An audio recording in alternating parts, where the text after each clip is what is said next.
বাকশালপন্থীরা আগামী 13ই নভেম্বর বাংলাদেশের বিরুদ্ধে লকডাউনের নামে যুদ্ধের ঘোষণা দিয়েছে।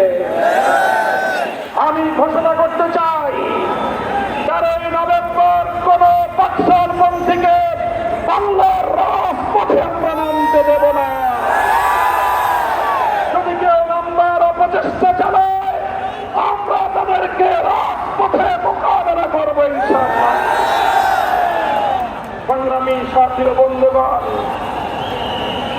2024-এর জুলাই বিপ্লব সহস্রাধিক তাজা প্রাণের রক্তের বিনিময়ে অর্জিত এই বিপ্লব।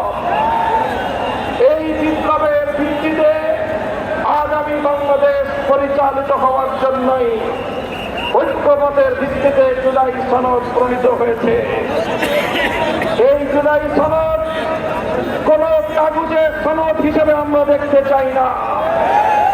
জুলাই সনদকে আমরা আগামীর বাংলাদেশের রূপরেখা হিসেবে দেখতে চাই। এই জন্য আমরা দলের পক্ষ থেকে বলেছি, অনতিবিলম্বে জুলাই সনদকে সরকারি আদেশের মাধ্যমে এর প্রাথমিক আইনি ভিত্তি প্রদান করতে হবে। এরপরে আগামী ত্রয়োদশ জাতীয় সংসদ নির্বাচনের পূর্বে গণভোটের মাধ্যমে জুলাই সনদকে চূড়ান্ত আইনি ভিত্তি প্রদান করতে হবে। এর ব্যত্যয় হলে জুলাই বিপ্লব পন্থীরা বরদাস্ত করবে না, সেটা মানবে না।